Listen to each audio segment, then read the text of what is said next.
Mom, my husband will be there this year. We're trying to make him feel like family, so maybe it's best if you skip Christmas. The words hit me like a slap across a warm kitchen. 44 years I had raised that girl, and in just 2 years, a man I barely knew had replaced me at her table. So I spent Christmas Eve alone, one plate, one glass, one small string of lights, and told myself it didn't matter. But just after midnight, my phone rang, and my daughter's voice was shaking. Mom, why are you on the news? My name is Margaret Doyle. I am 68 years old, and for 31 years, I kept the books for Hargrove and Sons Lumber, a family business 2 towns over, until I retired at 62 with a pension, a modest condo, and a reputation for never once, in 3 decades, letting a column fail to balance. I tell you that not to boast. I tell you because it matters later. Numbers do not lie to people who know how to read them. People lie. Numbers only report what people have done. I married David Doyle when I was 24 in a small church with folding chairs and a reception in his mother's backyard, because that was what 2 young people with no money and a great deal of love could afford. We were married 35 years before his heart gave out on a Tuesday morning while he was fixing the gutter, 9 years ago now. I still remember the sound the ladder made when it fell.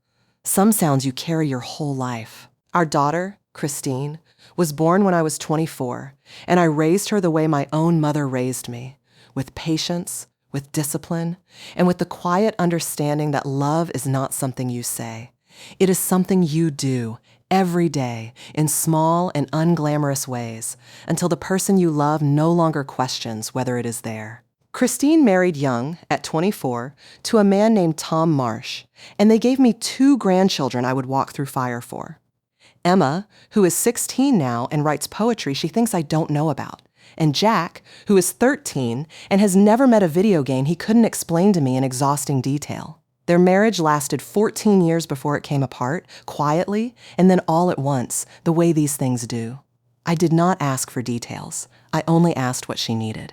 For 2 years after the divorce, I sent her $300 a month, $3,600 a year, $7,200 total, not because she asked, but because I had watched her stand in my kitchen and cry over grocery receipts, and I had raised her to never have to do that. I paid $6,000 toward her divorce attorney, a decent man named Philip Osgood who did right by her. And 2 years ago, when she finally found a small house she could almost afford on her own, I gave her $15,000 toward the down payment, money I had set aside from David's life insurance, and I told her it was a gift, not a loan, because I did not want her carrying debt to me the way she had carried debt to her marriage. That is who I was to my daughter. Not a saint. Not a martyr. Just a mother who did what mothers do and kept the receipts, because that is simply how I am built.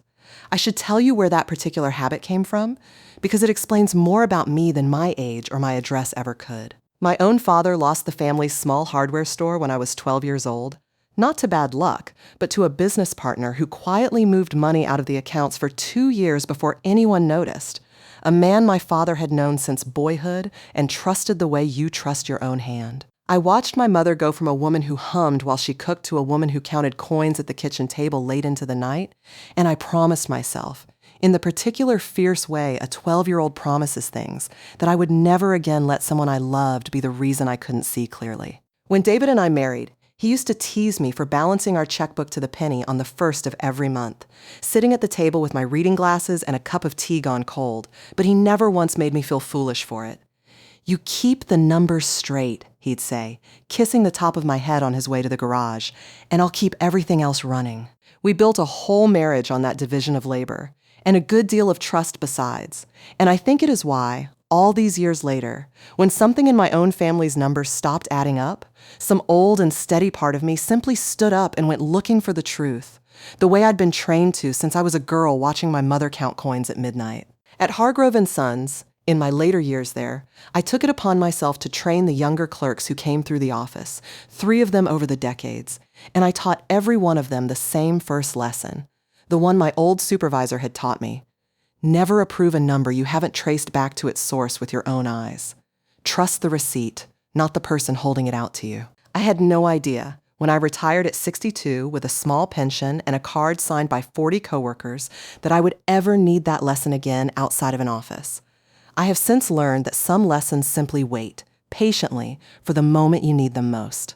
2 years ago, Christine met a man named Grant Weller at a financial seminar she'd gone to with a friend from work, back when she was still finding her footing after the divorce, still hungry for someone to tell her everything was going to be fine. Grant was 47, silver at the temples, divorced himself, with a grown daughter named Paige, and a business he called Weller Horizon Fund, which he described, the first time I met him, as boutique wealth management for people who've been overlooked by the big banks.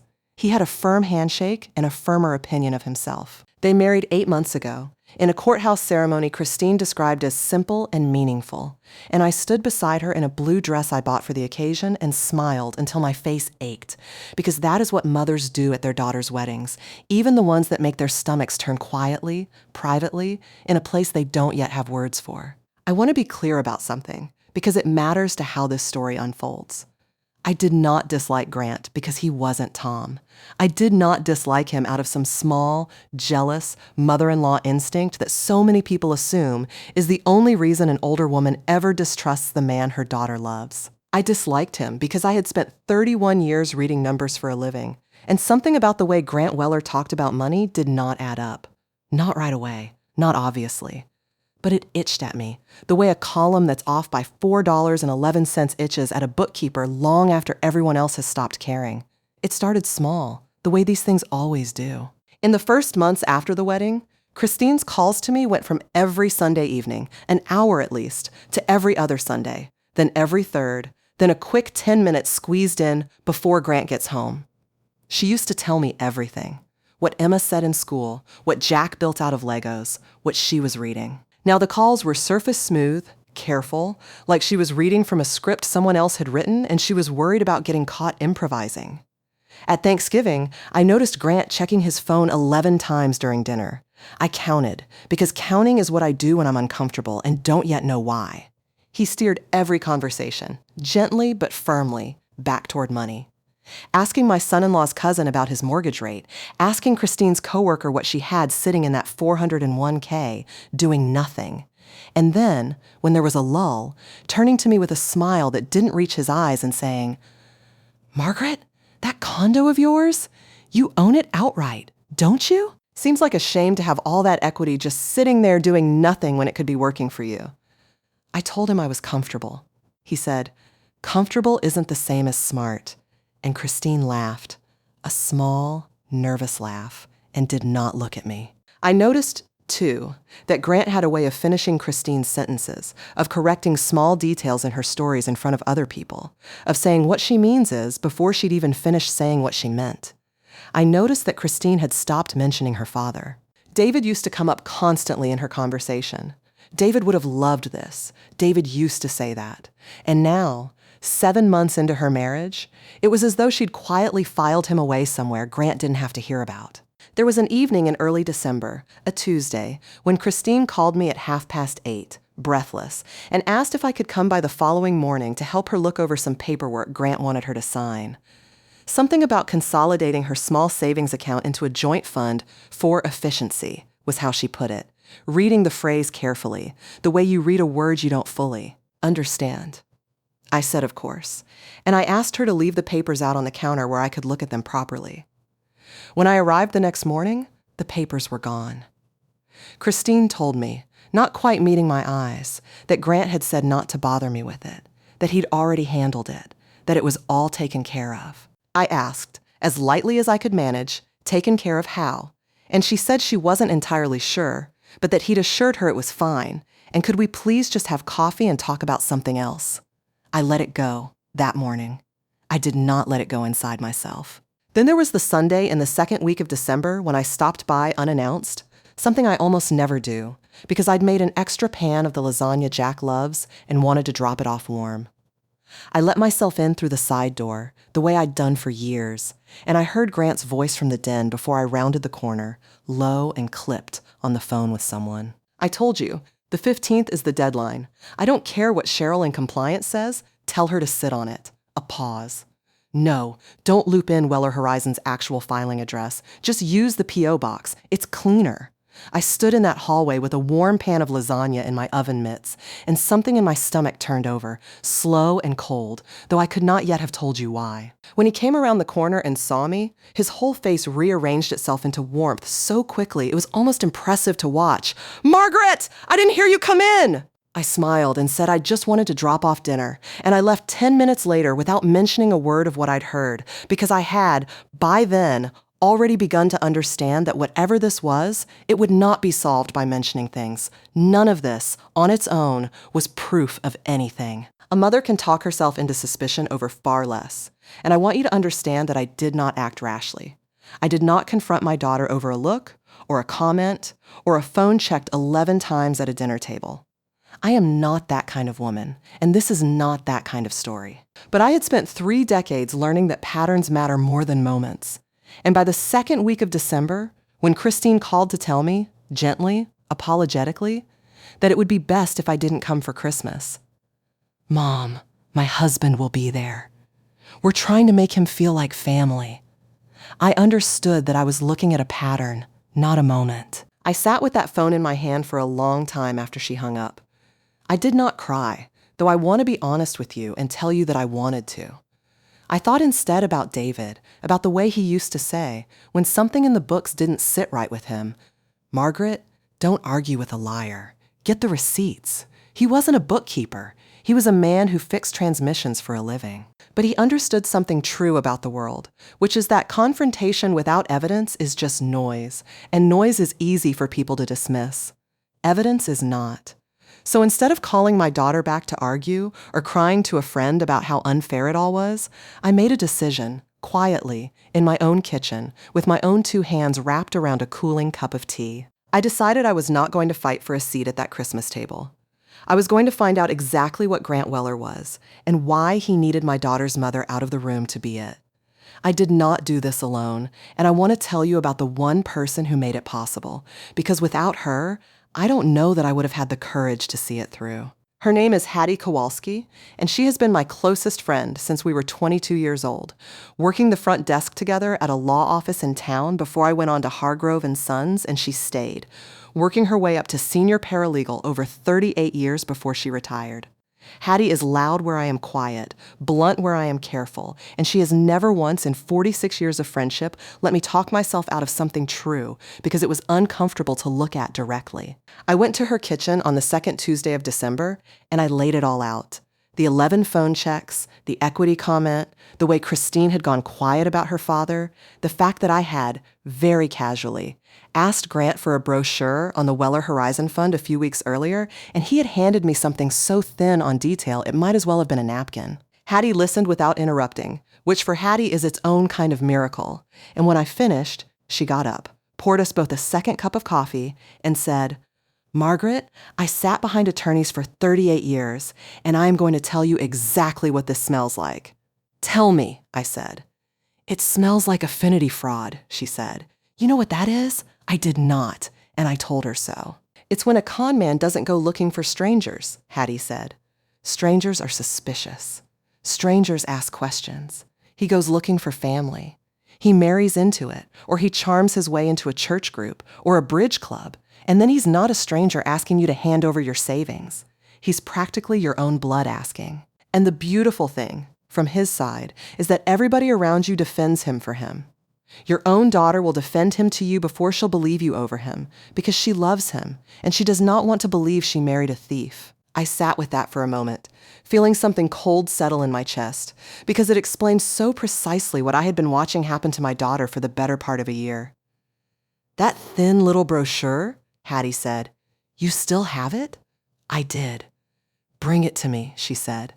"And Margaret, I want you to do one more thing before you do anything else. I want you to not confront him. Not yet. Not one word.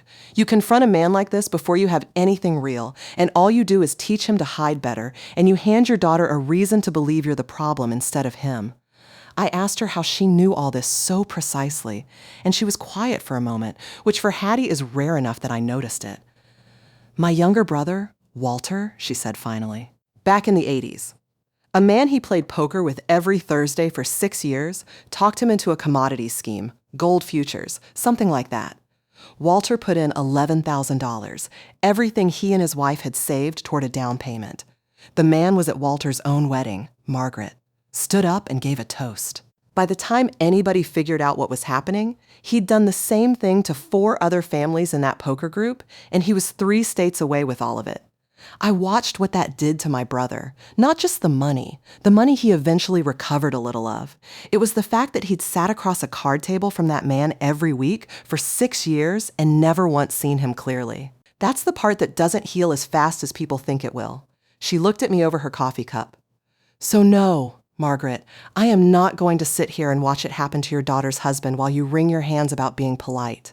We're going to find out what he is, and we're going to do it carefully, and we're going to do it before he gets $1 more out of anybody in this family. It was Hattie who, a week later, sat across from me again with a name written on a napkin. Detective Renata Cruz, Financial Crimes Unit, State Attorney General's Office. A woman Hattie had known for 15 years through her old law office, which had handled 2 elder fraud cases that Detective Cruz's unit had prosecuted. Call her, Hattie said. Tell her what you told me. And Margaret, bring the brochure.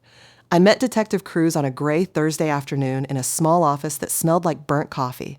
And I want to tell you, the moment I sat down across from her, I understood I was no longer dealing with a family disagreement. She had a folder already open on her desk before I'd said a word, and when I mentioned the name Grant Weller and Weller Horizon Fund, she looked up at me with an expression I can only describe as recognition. Mrs. Doyle, she said, how much has he asked you to invest? He hasn't asked outright, I said. Not yet. He's been circling it. Comments about my equity, about money sitting there doing nothing. He will ask, she said. And when he does, I need you to say yes. I must have looked as startled as I felt, because she leaned forward and explained. Grant Weller was not a new name to her office. 2 women, both in their 70s, had already filed complaints in the past year. A woman named Dorothy Hendricks, 74, who had put $95,000 into the Weller Horizon Fund 18 months ago and had been unable to get a straight answer about withdrawing it since, and a man named Frank Ostrowski, 81, who had invested $60,000 and stopped receiving statements. Entirely 4 months ago, the unit suspected a classic Ponzi structure. New investor money used to pay the appearance of returns to old investors. No actual fund, no actual real estate, nothing but a very convincing man and a very thin brochure. What they didn't have, Detective Cruz told me, was anyone on the inside of the family, anyone Grant trusted enough to let his guard down around. We have suspicion, she said. We don't have him on record saying what the money's really for. That's the piece we're missing. I sat in that office and I thought about my daughter, asleep some nights now beside a man who was, by every indication in front of me, systematically hollowing out the trust of people exactly like me. And I thought about Dorothy Hendricks, 74 years old, watching $95,000 vanish into a fund that likely didn't exist. And I said, tell me what you need me to do. The plan, when Detective Cruz laid it out, was simple in its architecture, even if it would not be simple to live through. First, I would let Grant believe I was warming to the idea of investing, carefully, slowly, the way a cautious widow might, asking sensible questions, requesting documents, behaving exactly as a woman with a lifetime of financial discipline would behave when someone finally offered her the returns everyone always promised and no bank ever delivered. Second, I would keep my real assets entirely out of reach, moving them, quietly, and with Hattie's help, into an irrevocable trust for Emma and Jack, so that no matter what happened, what I had actually built could never be touched by Grant Weller or anyone claiming a piece of it. Third, when Grant finally made his ask directly, and Detective Cruz was confident he would, likely before the end of the year, likely wrapped in some urgency about a deadline or a limited window. I would agree, and the transfer itself would become the mechanism that caught him, monitored and coordinated with law enforcement from the moment the number left my mouth. I began, that week, to play the part Detective Cruz had asked of me. I invited Grant to lunch, just the 2 of us, at a diner near my condo, and I watched something like triumph cross his face when I told him I'd been thinking about what he'd said, about my equity sitting there doing nothing. I asked him careful, sensible questions over coffee and pie. How the fund generated its returns, who audited the books, whether there was a prospectus with real numbers I could take home and study properly, the way any careful woman would before parting with 6 figures. Grant answered smoothly, almost too smoothly, sliding a slim folder across the table with projected returns of 14%, no mention of any actual property address, no auditor's name I could later find registered anywhere. "I don't do this for just anybody, Margaret," he told me, refilling my coffee himself, a small courtesy that I understood, watching him do it, was a kind of performance too. "But you're family. I want to take care of family." I smiled and told him I appreciated that more than he knew. And I drove home afterward and sat in my car in my own driveway for a long while, disgusted with how easy it had been and how good he was at it, and how many women exactly like me must have sat across some diner table from him and believed every word. "There's one more thing," Detective Cruz said before I left her office that day. "You cannot tell your daughter. Not yet. I know that's the hardest part of what I'm asking. But if she knows, even for one moment, there's a very real chance it reaches him before we're ready, and everything we're building collapses. And Mrs. Doyle, I need you to understand, if this goes the way I think it will, it is going to be painful for her. Painful in a way you can't protect her from." "I'm sorry," I told her I understood. I did not tell her how much that sentence would cost me to carry alone through the following weeks, smiling at my daughter over the phone, saying nothing, holding a secret so large it sat in my chest like a stone every single night. A week later, Grant emailed me the promised prospectus. 3 pages, glossy, professionally formatted, the kind of document designed to be admired rather than read. I sat at my kitchen table with my reading glasses on and went through it the way I once went through Hargrove and Sons' year-end ledgers, line by line, and it did not take long before the old, familiar itch returned. The fund's inception date was listed as 5 years ago, yet the sample account statement attached, meant to illustrate a typical investor's growth, was dated using a format the company hadn't switched to, according to its own letterhead, until 2 years ago. The projected returns were footnoted as historical average, but nowhere did the document name a single property the fund actually held, a single address, a single verifiable asset behind the 14%. 31 years of tracing numbers back to their source had taught me that a real fund brags about its holdings. A fake one buries you in adjectives instead. I photographed every page and sent them to Detective Cruz that same evening, and she called me within the hour to tell me it matched, almost line for line, the same fabricated document Dorothy Hendricks had been given 18 months earlier, with only the numbers changed. It was 3 days before Christmas when I overheard the call that changed everything. I had gone to Christine's house that afternoon to drop off gifts for Emma and Jack, since I now understood I would not be seeing them Christmas morning, and Christine had stepped out to the garage to find wrapping paper, leaving me alone in the front hallway for perhaps 90 seconds. Grant's office door, just off the hallway, was cracked open, and his voice carried the particular flat urgency of a man who believes no one is listening. "I don't care what the statement says. The Hendricks account is nearly dry," he was saying. "We need the Doyle transfer in before the 15th or the Ostrowski withdrawal request is going to bounce, and I am not explaining that to anybody." A pause. Then, quieter, almost to himself.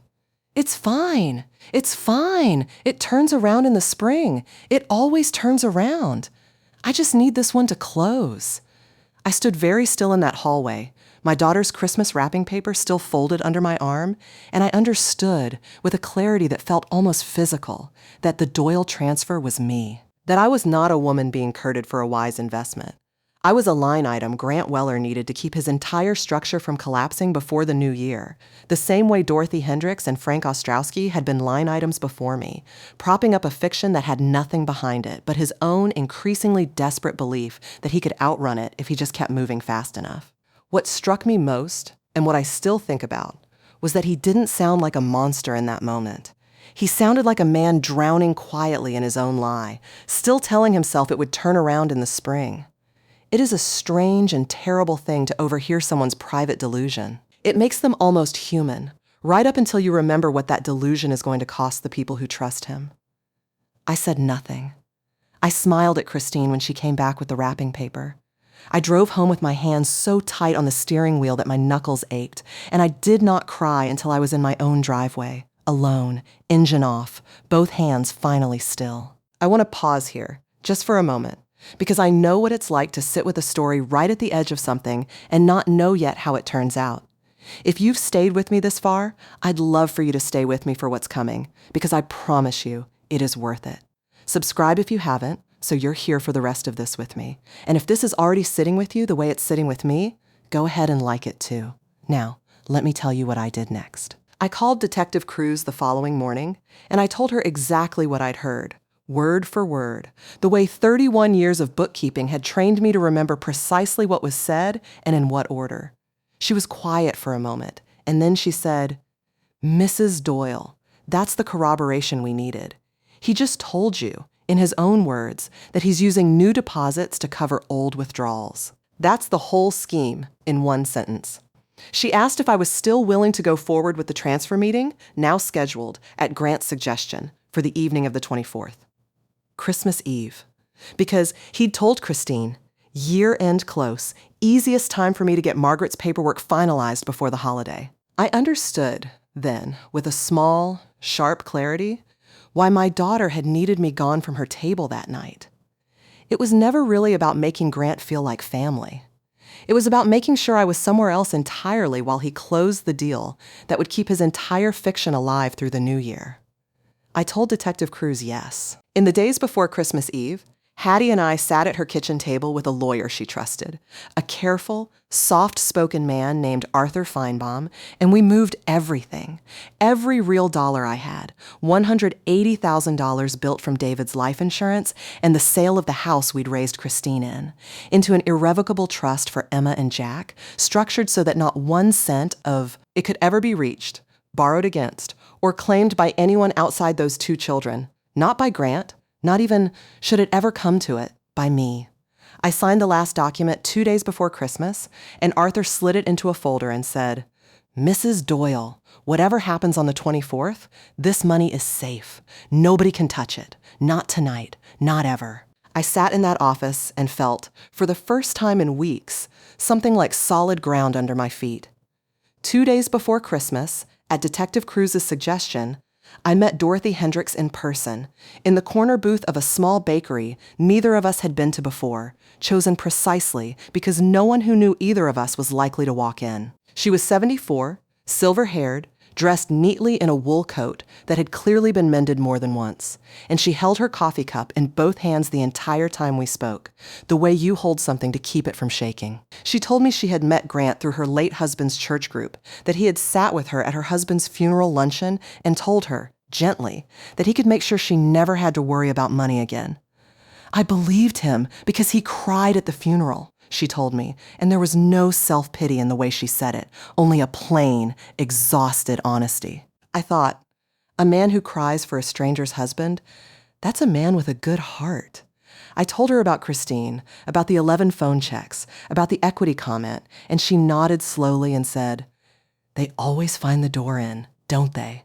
Mine was grief. What was yours?" I told her mine was love for my daughter, and she reached across the table and took my hand, and neither of us said anything else for a while, because there wasn't anything else that needed saying.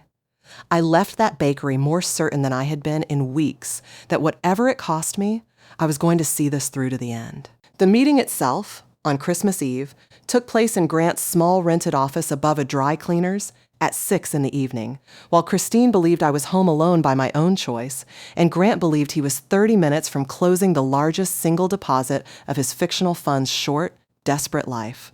I wore, at Detective Cruz's instruction, a small recording device clipped inside my coat, legal under the state's one-party consent laws, and I carried with me a folder of blank transfer paperwork that would never actually move a single dollar, because 2 unmarked vehicles were parked on the street below, and 4 officers were waiting on Detective Cruz's word. I remember very specific things about that office, the way you remember a room right before something in your life divides into before and after. A small plastic tabletop tree in the corner with half its lights burnt out. A calendar on the wall still turned to November. The particular smell of dry cleaning chemicals drifting up through the floor vent. Grant greeted me warmly, too warmly, the particular warmth of a man closing in on relief, and he'd dressed for the occasion. A good coat, cufflinks, the version of himself he wore to church and to weddings.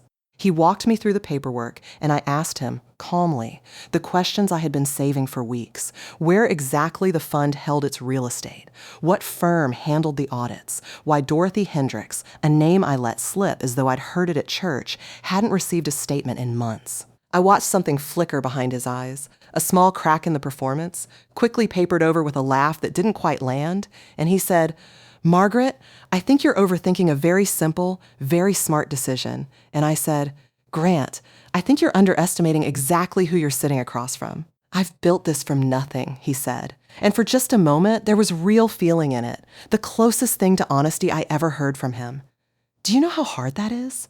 To build something real from nothing twice at my age? I thought, in that moment, about David fixing transmissions for 30 years, about my own 31 years balancing someone else's ledgers to the penny, about Dorothy Hendricks's $95,000, and I said, "I do know how hard that is, Grant. I've done it, honestly, my whole life. That's exactly why I recognize what you're doing, because it isn't that." He laughed, uncertain now, and reached for the transfer form and said, "Let's just get your signature and we can all enjoy our Christmas."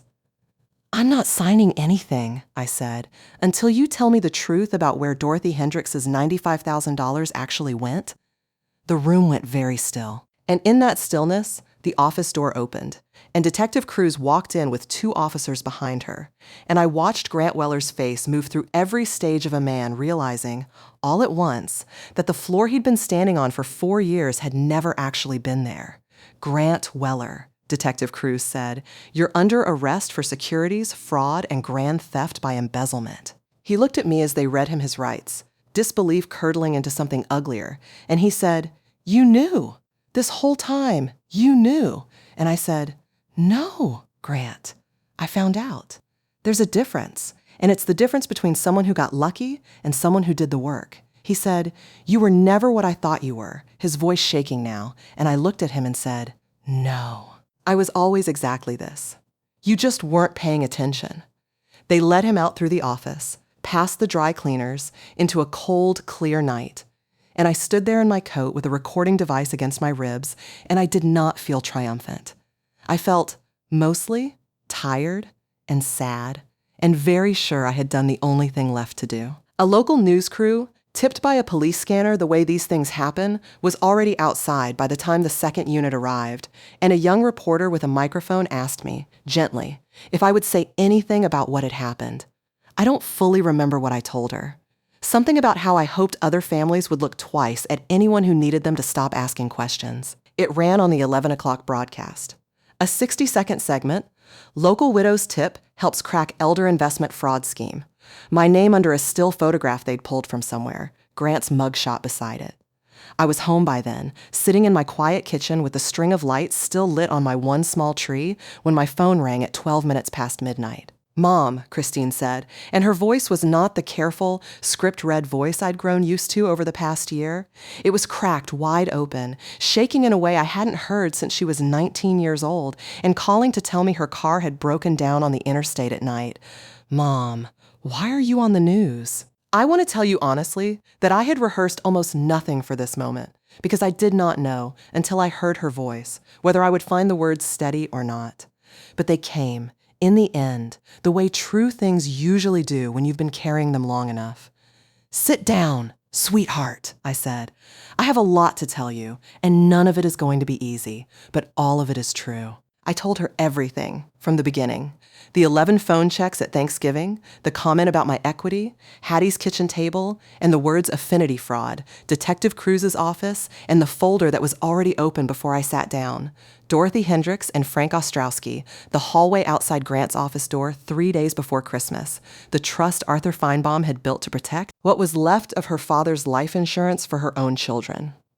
I told her I hadn't told her sooner because I was asked not to, because the moment she knew, there was a real risk Grant would know too, and everything would collapse before it could be proven. I told her I was sorry for the pain that decision was about to cost her, and that I had thought about it every single night for 3 weeks and decided every single time that protecting her children's future mattered more than protecting her from one terrible night. Christine was quiet for a long time on the other end of the line. And then she said, in a voice I will remember for the rest of my life, "He asked me to remortgage the house 2 weeks ago. He said it was for the fund's year-end close, that it would double back to us by spring." I told him I needed to think about it. A pause, and then, softer, breaking, "Mom, I almost signed it. I had the papers on the kitchen table. I almost signed it. I told her she hadn't. I told her that was the only number that mattered. She wept on the phone for a long time, the kind of weeping that comes not from one wound, but from finally understanding the shape of a dozen small ones all at once.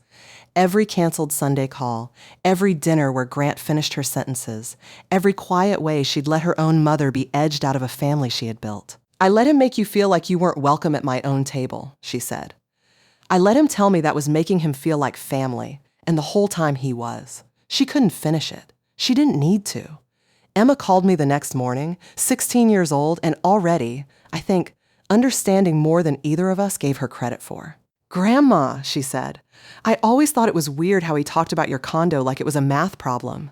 I laughed, the first real laugh I'd had in weeks, because out of the mouths of teenagers sometimes comes the plainest truth in the room. Jack, for his part, mostly wanted to know if the police cars had sirens on and whether I'd gotten to sit in one, and I told him no, but that I had gotten to say something to Grant that I'd been waiting weeks to say, and someday, when he was older, I would tell him exactly what it was.